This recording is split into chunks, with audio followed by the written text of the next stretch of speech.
नमस्कार दोस्तों, स्वागत है आपकी अपने चैनल द हॉन्टेड रेडियो में।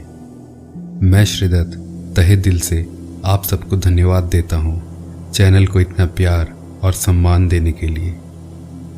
तो चलिए कहानियों का सिलसिला फिर से शुरू करते हैं।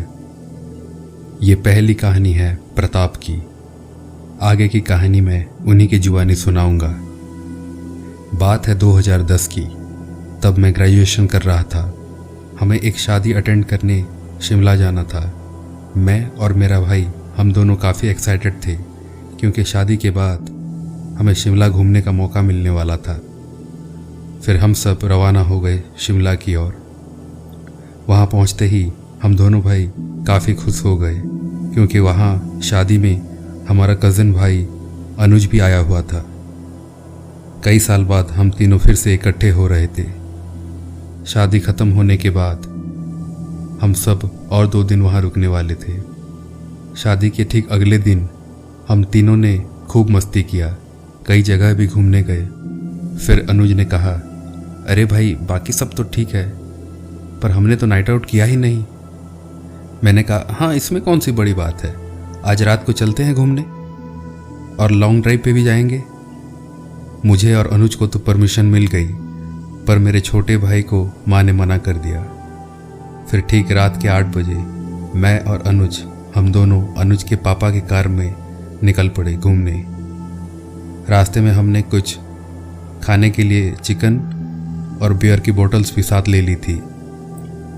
हाईवे पर कई दूर जाने के बाद हम दोनों एक जगह पर रुक गए। वो रास्ता बहुत ही खूबसूरत था। रास्तों के दोनों तरफ बस लंबे और घने पेड़ थे। सर्द हवाएं चल रही थी। फिर हम दोनों एक पेड़ के नीचे बैठ गए और बचपन की यादें ताज़ा करने लगे। तभी हमें अचानक से पत्ते हिलने की आवाज़ें आने लगी। हम दोनों ने एक साथ ऊपर देखा तो सब नॉर्मल था। फिर हम दोनों बियर पीने लगे। कुछ देर बाद हम दोनों को थोड़ा नशा सा छाने लगा था।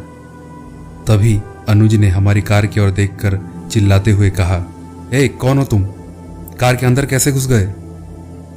ये सुनते ही मैंने भी कार की ओर देखा। वहाँ सच में एक बूढ़ी औरत कार में बैठी थी। अजीब बात तो ये थी कि कार तो लॉक था पर वो अंदर गई कैसे? फिर अनुज उठकर कार के पास गया और डोर खोलकर उस बूढ़ी औरत से कहा, अम्मा क्या काम है और तू अंदर कैसे घुस गई? उस बूढ़ी औरत ने कोई जवाब नहीं दिया। फिर मैंने पूछा, अम्मा कुछ चाहिए था क्या?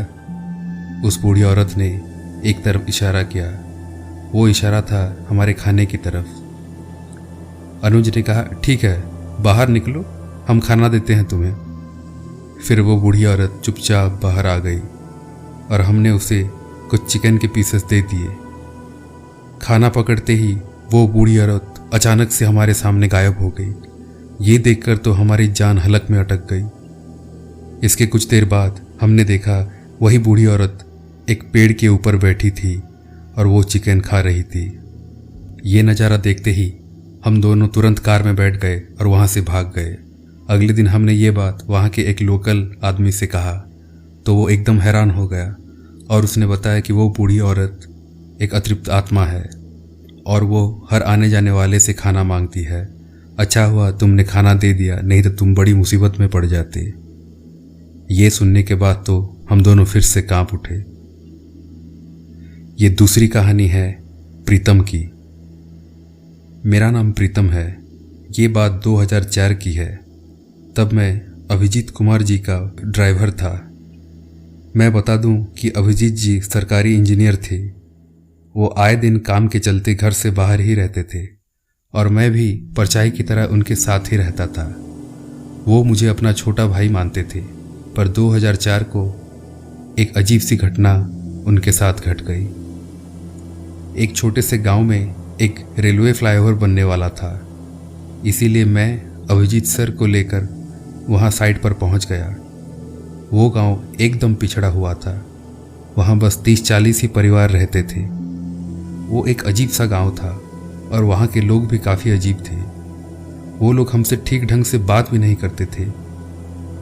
पर हमारे अभिजीत सर को तो वो गांव काफ़ी पसंद आ गया। वो वहीं गांव में ही रहना चाहते थे प्रोजेक्ट ख़त्म होने तक। फिर उसी गांव में उनके लिए एक टेम्परेरी क्वार्टर बनवाया गया। क्वार्टर बनने के बाद अभिजीत सर अपने कुछ सामान के साथ वहाँ रहने लगे। उनके वहाँ रहने के बाद उसी दिन शाम को गांव के कुछ आदमी उनसे मिलने आए। उन आदमियों ने एक अजीब ढंग से अभिजीत सर को कहा, इस गांव में रहना है तो कुछ नियमों का पालन करना पड़ेगा। मैंने पूछा, कैसा नियम? फिर से उस आदमी ने कहा, इस गांव में मांस, मच्छी और शराब सख्त मना है। ये सुनते ही अभिजीत सर हंसने लगे और कहा, क्यों भाई, ऐसा नियम क्यों यहाँ? फिर से उस आदमी ने कहा, ये यहाँ का नियम है और हर किसी को नियम के हिसाब से ही चलना पड़ता है इस गांव में रहने के लिए, और नियम नहीं माना तो आपकी जान को भी खतरा हो सकता है। ये कहने के बाद वो सब अपने रास्ते चले गए। उनके जाने के बाद मैंने सर को कहा, सर बिना मांस, मच्छी और शराब के बगैर आप कैसे जिंदा रहेंगे यहाँ? ये कहते ही हम दोनों फिर से जोर जोर से हंसने लगे, क्योंकि अभिजीत सर रोज रात को चिकन खाते और शराब पीते। फिर शाम को मैं वापस अपने घर चला आया। अगले दिन सवेरे मैं तैयार होकर अभिजीत सर के पास पहुंच गया उनके क्वार्टर में, पर कई देर दरवाज़ा खटखटाने के बाद भी उन्होंने कोई जवाब नहीं दिया। फिर मैं खिड़की के पास गया तो जो नज़ारा मैंने देखा, मेरी तो सांसें रुक गई। मैंने देखा अभिजीत सर की लाश बेड पे पड़ी हुई थी और उनके हाथ पैर कटे हुए थे। मैंने तुरंत पुलिस को कॉल किया। सबसे ताज्जुब की बात तो ये थी कि उस कमरे में दरवाज़ा अंदर से बंद था, तो कोई कैसे अंदर जाकर उन्हें मार सकता था। फिर मैंने पुलिस को उन गांव वालों की बात भी बताई, तो पुलिस वालों ने गांव के सारे मर्दों को पूछताछ के लिए हिरासत में ले लिया। उनमें से एक आदमी ने कहा, हमने पहले से ही उन्हें मना किया था कि यहाँ मांस, मच्छी और शराब मना है, पर वो नहीं माने। हमारे गांव में एक बड़ा ही भयानक ब्रह्म राक्षस रहता है। मांस और शराब की गंध पाते ही वो तुरंत आ जाता है, और ये काम भी उसी का ही है। कुछ दिन बाद ये केस बंद हो गया, क्योंकि कोई भी सबूत या कुछ सुराग पुलिस के हाथ नहीं आया। शायद गांव वालों की बात सही थी। ये तीसरी कहानी है प्रमोद की। हाय, मेरा नाम प्रमोद है। ये बात है 2018 की। तब मेरा ट्रांसफ़र एक जंगली इलाके में हुआ था। मैं बता दूं, पेशे से मैं एक डॉक्टर हूं। उस गांव में एक छोटा सा सरकारी अस्पताल था। उस अस्पताल के ठीक पीछे मुझे सरकारी क्वार्टर अलर्ट हुआ था। वो क्वार्टर अच्छा तो नहीं था, पर मैं थोड़ा बहुत एडजस्ट करके वहाँ रह लेता था। पहले कुछ दिन तो सब सामान्य था, पर एक दिन रात को मैं सो रहा था कि तभी मुझे छत से कुछ आवाज़ें आने लगी। ऐसे लग रहा था जैसे कुछ लोग छत के ऊपर खेल कूद कर रहे हैं। मैं छत पर जाकर देखा तो ऊपर कोई नहीं था। फिर मैं नीचे आ गया। कुछ 15 मिनट बाद फिर वही आवाज़ मेरे कानों में पड़ी। मैं दोबारा ऊपर गया। अब की बार भी ऊपर कोई नहीं था। मैं फिर से नीचे आ गया, पर इस बार मैं चुपकर सीढ़ियों में बैठ गया। कुछ देर बाद दोबारा वही आवाज़ आने लगी। मैं चुपके से छत की ओर देखने लगा।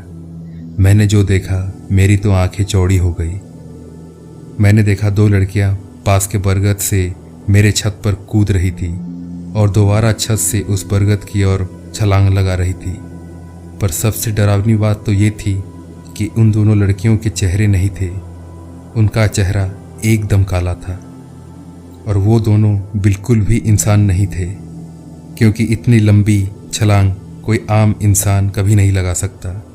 वो बरगद का पेड़ मेरे क्वार्टर से कम 50 मीटर दूर होगा। ये देखकर मैं वहीं सीढ़ियों में ही बेहोश हो गया। सवेरे ही मेरी आंख खुली। वहाँ उस गांव में मैं 1 साल रुका और हर रोज रात को वही होता था। ये बात मैंने आज तक कभी किसी को नहीं बताई, लेकिन एक बात मुझे पता चल गई कि विज्ञान के परे भी एक बहुत ही अजीब दुनिया है। ये चौथी कहानी है अमर की। दोस्तों, मेरा नाम अमर है और मैं दिल्ली का रहने वाला हूँ। करीब 2 साल पहले मैं और मेरे 2 दोस्त हम सब आउटिंग के लिए जाने वाले थे, पर कुछ अर्जेंट काम के चलते मेरे दोस्त सिद्धार्थ को वापस घर लौटना पड़ा। अब सिर्फ मैं और चेतन ही घूमने जाने वाले थे। हम दोनों मेरी कार में राजस्थान गए हुए थे। वहाँ 2-3 दिन घूमने के बाद हम वहाँ से रात को गुजरात के लिए निकल पड़े। डिनर करके करीब 9:30 बजे रात को हम दोनों रवाना हो गए। बाहर काफ़ी अच्छा मौसम था। हमने कार की विंडो खोल दिए थे। चेतन कार ड्राइव कर रहा था। बड़ा ही मज़ा आ रहा था। तभी चेतन ने साइड में कार को रोका और पेशाब करने चला गया। मैं कार में ही उसका वेट कर रहा था। 10 मिनट हो गए पर चेतन वापस नहीं आया। फिर मैं भी कार से उतरा और चेतन को बुलाने गया। तभी एक अजीब चीज़ मैंने नोटिस किया। मैंने देखा चेतन झाड़ियों में किसी के साथ बात कर रहा था। मैं चेतन के पास गया और पूछा, क्या भाई, किससे बात कर रहा है? फिर चेतन ने मुझे सामने झाड़ियों पर इशारा किया। मैंने झाड़ियों की ओर देखा पर वहाँ कोई नहीं था। मैंने गुस्से में चेतन को कहा, ये मजाक छोड़ भाई और जल्दी चलो यहाँ से। चेतन मुझे फिर से झाड़ियों की ओर इशारा कर रहा था। मैं झाड़ियों के अंदर घुस गया और अचानक से नीचे गिर पड़ा। मैं किसी के ऊपर शायद गिर गया था। मोबाइल के टॉर्च ऑन करते ही मैं तो डर के मारे कांपने लगा। मैं चेतन के ऊपर ही गिर गया था और वो बेहोश पड़ा हुआ था। तभी मैं दोबारा झाड़ियों के बाहर गया तो देखा वहाँ कोई नहीं था। फिर मुझे पता चला कि मैं जिसके साथ बाहर बात कर रहा था वो चेतन नहीं था। फिर मैंने पानी का छींटा मारकर चेतन को होश में लाया। होश में आते ही चेतन डर के मारे रोने लगा। फिर उसने बताया, जब वो पेशाब करने उस झाड़ियों के पास गया तो उसे झाड़ियों में कुछ हलचल महसूस हुई। फिर चेतन झाड़ियों के बीच गया तो उसने वहाँ एक सरकटी लाश देखी और वो सरकटी लाश इशारे से चेतन को अपने ओर बुला रही थी। ये देखते ही चेतन वहीं बेहोश हो गया था। फिर हम दोनों तुरंत कार में बैठे और वहाँ से चले गए। बाद में मैंने ये बात अपनी नानी को बताया तो उन्होंने कहा, रात को ऐसे सुनसान रास्तों में कई छलावे घूमते रहते हैं और हम दोनों के साथ जो कुछ भी हुआ वो भी एक छलावा का ही काम था। ये 5वीं और आखिरी कहानी है विनोद की। ये बात तब की है जब मैं 7th स्टैंडर्ड में था। एनुअल एग्ज़ाम ख़त्म होने के बाद मैं मेरे गांव चला गया। वहाँ मेरे चाचा चाची और उनका बेटा यानी मेरा भाई अनूप रहता था। तब अनूप और मैं बहुत ही मस्ती करते थे। एक दिन दोपहर को हम दोनों और गांव के कुछ बच्चे मिलकर गांव के बाहर एक वीरान बंगले में लुका छुपी खेल रहे थे। खेलते खेलते कब शाम हो गई पता ही नहीं चला। फिर भी हम वहाँ खेल ही रहे थे। मैं छुपने के लिए उस बंगले के सीढ़ियों के नीचे जाकर छुप गया। मुझे छुपे 10 मिनट हो गए पर मुझे कोई ढूंढने नहीं आया। अब शाम भी हो चुकी थी और चारों तरफ अंधेरा भी हो गया था। फिर मैं सीढ़ियों के नीचे से बाहर निकला और अनूप और दूसरे लड़कों को ढूंढने लगा, पर वहाँ मेरे अलावा और कोई नहीं था। मुझे अब डर लगने लगा था। तब अचानक मेरी नज़र सीढ़ियों पर गई। मैंने देखा सीढ़ियों पर एक बूढ़ी औरत खड़ी थी और अजीब सी तरह से मेरी ओर देखकर हंस रही थी। फिर वो औरत धीरे धीरे मेरे पास आने लगी। मैं डर के मारे वहीं जम गया। फिर वो औरत मेरे सामने आकर खड़ी हो गई और तब मैंने देखा कि उस बूढ़ी औरत के चेहरे में आंखें ही नहीं थी। आंखों की जगह बस 2 काले गड्ढे थे और उसका पूरा मुंह जला हुआ था। ये देखते ही मैं वहीं बेहोश हो गया। फिर जब मेरी आँख खुली तो देखा मेरे चाचा मेरे सामने खड़े थे। फिर मैं उनके साथ घर वापस आया। मुझे बाद में पता चला कि वो एक भूतिया बंगला था और चाचा ने भी अनूप को बहुत डांटा क्योंकि उसे ये पहले से ही पता था। इस बात को कई साल गुजर गए हैं पर आज भी मुझे उस औरत का चेहरा याद है। तो ये थी दोस्तों आज की कुछ कहानियाँ। पसंद आए तो लाइक, कमेंट और चैनल को सब्सक्राइब करें। धन्यवाद।